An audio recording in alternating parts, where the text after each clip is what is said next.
नमस्कार। आज हम इतिहास के एक ऐसे किस्से की बात करेंगे जिसके बारे में शायद बहुत कम लोग जानते हैं। अलवर किसान आंदोलन और 1925 का नीमूचना नरसंहार। ये कहानी है किसानों के हिम्मत की, उनके संघर्ष की और एक ऐसी त्रासदी की जिसकी गूंज बहुत दूर तक गई थी। तो सवाल ये उठता है कि आखिर ऐसा क्या हुआ था कि एक मामूली से टैक्स के खिलाफ हो रहे विरोध को जलियांवाला बाग से भी ज्यादा भयानक कहा गया। यही सवाल इस पूरी कहानी के दिल में है और इसका जवाब हमें उस दौर के भारत की एक बहुत ही साफ तस्वीर दिखाता है। तो चलिए कहानी की शुरुआत से शुरू करते हैं। देखिए, हर बड़े आंदोलन की शुरुआत ना एक छोटी सी चिंगारी से होती है और इस मामले में वो चिंगारी थी एक टैक्स बढ़ोतरी जिसने किसानों के सब्र का बांध ही तोड़ दिया। इस पूरे विरोध की जो जड़ थी वो था नवीन भूमि बंदोबस्त। मतलब अलवर के जो महाराज थे जयसिंह, उन्होंने एक नई पॉलिसी लागू की। और इस पॉलिसी से हुआ क्या, किसानों पर जो लगान था, जो लैंड रेवेन्यू टैक्स था, वो बहुत ज़्यादा बढ़ गया। ये कोई छोटी मोटी बढ़त नहीं थी, ये तो सीधा सीधा किसानों की रोजी रोटी पर हमला था, जिसने उन्हें कुछ करने पर मजबूर कर दिया। अब जब इतना बड़ा अन्याय हो रहा था तो कोई तो आवाज उठाएगा ना, है ना? तो सामने आए राजपूत किसान, जिनका नेतृत्व कर रहे थे माधव सिंह और गोविंद सिंह। इन्होंने ही इस नए बंदोबस्त के खिलाफ किसानों को इकट्ठा करना शुरू किया और एक स्थानीय सी शिकायत को एक पूरे आंदोलन में बदल दिया। लेकिन बात सिर्फ अलवर तक नहीं रुकी। ये जो आवाज उठी थी ना, ये दिल्ली तक पहुंच गई और जो एक लोकल मुद्दा था वो देखते ही देखते नेशनल हेडलाइंस बन गया। तो सवाल ये है कि ये आवाज दिल्ली तक पहुंची कैसे? देखिए, ये पूरा सिलसिला शुरू हुआ 1921 में। 1924 आते आते किसानों ने महाराज जयसिंह पर दबाव बनाने के लिए कई सभाएं की, लेकिन असली गेम चेंजर आया जनवरी 1925 में।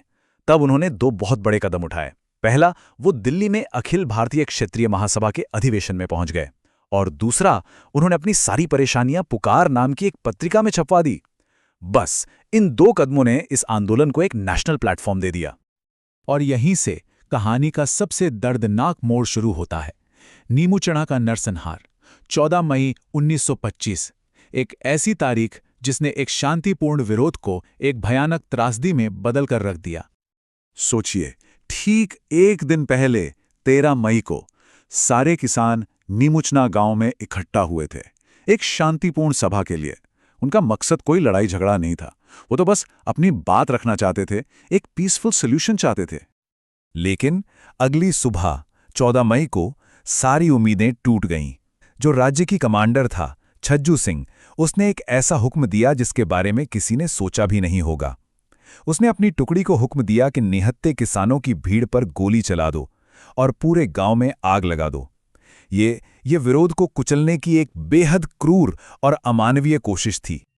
अब इतनी बड़ी घटना, इसकी खबर तो फैलनी ही थी। तरुण राजस्थान अखबार ने तो पूरी घटना का कच्चा चिट्ठा छाप दिया। रियासत नाम के एक और अखबार ने इसकी तुलना सीधे जलियांवाला बाग से कर दी और इसी दौरान रामनारायण चौधरी ने अपने लेखों में इसे नीमूचना कांड का नाम दिया, जो इतिहास में हमेशा के लिए दर्ज हो गया। और फिर इस घटना पर वो टिप्पणी आई जिसने पूरे देश को हिलाकर रख दिया। महात्मा गांधी ने कहा कि ये जलियांवाला बाग हत्याकांड से भी ज्यादा विभत्स है। सोचिए, गांधी जी का ये कहना कितना बड़ा बयान था। ये इस त्रासदी की भयावहता को दिखाता है। तो इतना बड़ा नरसंहार हो गया, पूरे देश में इसकी निंदा हुई। इसके बाद क्या हुआ, चलिए अब देखते हैं कि इसका अंजाम क्या निकला और ये आंदोलन कैसे खत्म हुआ। दबाव इतना था कि सरकार को एक जांच आयोग बनाना पड़ा। लेकिन, और ये बहुत अजीब बात है, इस आयोग का अध्यक्ष किसे बनाया गया? जनरल छज्जू सिंह को। जी हां, वही कमांडर जिसने गोली चलाने का हुक्म दिया था। उसके साथ थे लाल रामचरण लाल और सुल्तान सिंह।